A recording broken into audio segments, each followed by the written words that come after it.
Hello all. I came across this, well, let's call it a debate to be nice, via a video from John Delarose talking about the backlash Literature Devil received for his post on Twix. We call it Twix now. If you don't understand why Watchmen's Rorschach is beloved and the actual hero of the Watchmen, then you miss the point of heroes. Obviously he got hate from the usual suspects, most who probably never read the comics. They were throwing their bile like grenades, thinking they were morally superior, whilst being as ideologically broken and driven as the character they despise. A wonderful irony, kind of proving Literature Devil's point, as they so often do. A brief bit of background. Watchmen released monthly between 1986 and 1987, and was a seminal work of its time, reimagining the idea of heroes by placing them in a decidedly bleak version of the real world. It was a definitive work of the era of deconstructing superheroes, prompted, in no small part, by the influx of British writers into the American comic scene. Alan Moore, Watchmen's author, was one of those imports, as was its artist Dave Gibbons. Briefly, it tells the story of a world on the brink of destruction, and a group of disenfranchised and mainly ex-heroes struggling with their lives and trying to piece together an insidious scheme. Most of it is narrated through the journal entries of the subject in question, Rorschach. It's a fantastic work, revelatory and also very pertinent to its time, given it felt like there was a very real threat of World War III back then. But it also continues to strike a chord with audiences, continuing to sell incredibly well and scarily pertinent today too. Moore created Rorschach to be his twisted version of Batman, a reviled character, smelly, antisocial, kind of a virtual fascist, and Moore sadly had disdain for those who loved him. I guess it's his own fault, he shouldn't have written him to be such a compelling character. Rorschach is a hero, broken by his experiences. One horrific one in particular. He's changed by one bad day. A comic geek reference there.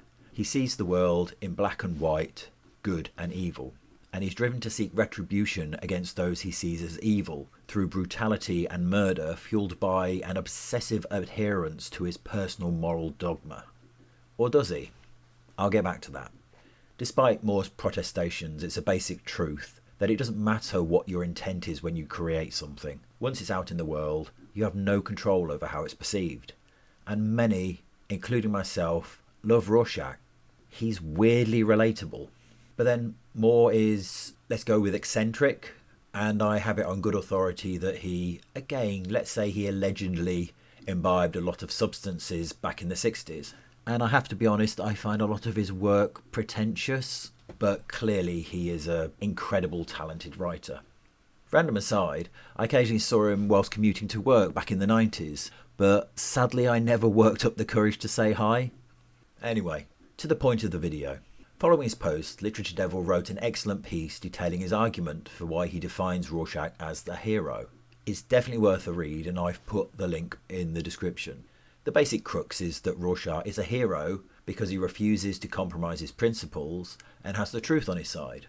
That the measure of a hero is what they do in that moment they're called to stand. Do they compromise or stay true to what they believe? And for Rorschach, there could be no compromise even in the face of Armageddon. So to rewind a little, the insidious plan, it turns out, is being carried out by one of their old compatriots, Ozymandias, though they only find out the extent upon confronting him, and that is to bring the world back from the brink of total annihilation by nuclear war by making the world believe there is a greater external threat to face, and that will bring the world together to face that common enemy. It works, but at the cost of millions of lives to manifest the threat. The choice, therefore, for those who discover this plan is to keep quiet, let this terrible man get away with an horrific crime to save the world, trading the lives of millions for the lives of billions, or reveal his crime, which will inevitably lead to the end of the world. It's an age-old and oft-used moral conundrum, a little evil to prevent a greater one. It's an interesting intellectual exercise, and put in that position, what would you do? As I say, Rorschach refuses to compromise, believes Ozymandias has to be punished for his actions, and he dies for this choice. People who don't compromise and die for their beliefs are easy to admire, even when those principles are questionable and fueled by a psychotic break. They're martyrs after all, and history is strewn with those who were inspired to great deeds by those actions. In a morally grey world, it's easy to identify with the outcast who refuses to accept the BS. And a man who punishes evil and kills heinous criminals? Well, many of us can get on board with that. Rorschach does have truth on his side, undoubtedly. But to consider him a hero, you have to accept the morality of his principles, which are defined by everything that happens up to this point in the book. Those actions are a barometer of his morality, and so are entirely prescient to that final moment.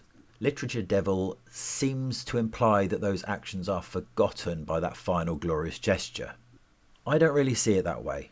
Sure, he's the main protagonist of the story, but if he's anything, he's an anti-hero.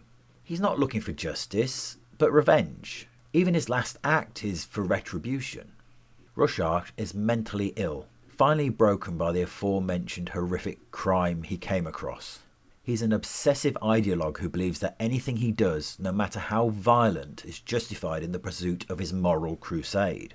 For example, he tortures an innocent man after the man makes a joke just to get information from other people.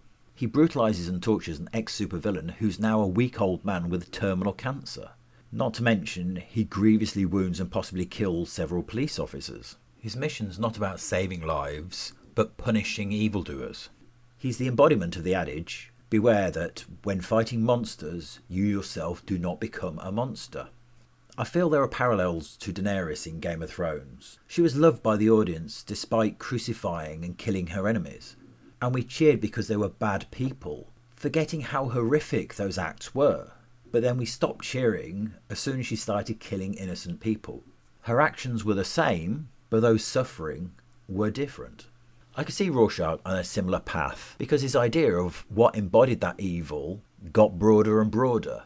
He even seems to have issues with gay people. I feel like he's one more bad day away from killing a Joker. Good joke. Everybody laugh. Roll on snare drum. Though he does seem to soften a little through the latter part of the book, probably through spending time with his old partner Night Owl. Yet his moral crusade is flawed. He claims evil should be punished, no compromise. Yet he doesn't seem to care that a character, whose death started everything, the comedian, tried to rape another hero, and was only stopped by hooded justice. Rorschach simply refers to it as a moral lapse, purely because he seems to have liked and admired him. And despite being a compelling character, the comedian is also not a good man. The point is that Rorschach, despite his protestations, is as morally grey as everybody else, and very similar to Ozymandias with his worldview. Both do terrible things which they justify to themselves to achieve their goals. It's only the scale that differs. There's a question that's used to detect psychopathy. You're taken into a room with a baby in it. That baby will grow up to be Hitler. When you leave the room, will the baby be alive or dead? I believe both Rorschach and Ozymandias would answer the question the same. Which brings me back to that decision. Who is actually better and who is right? Those who compromise to save billions, or the one who thinks saving billions is meaningless if evil goes unpunished?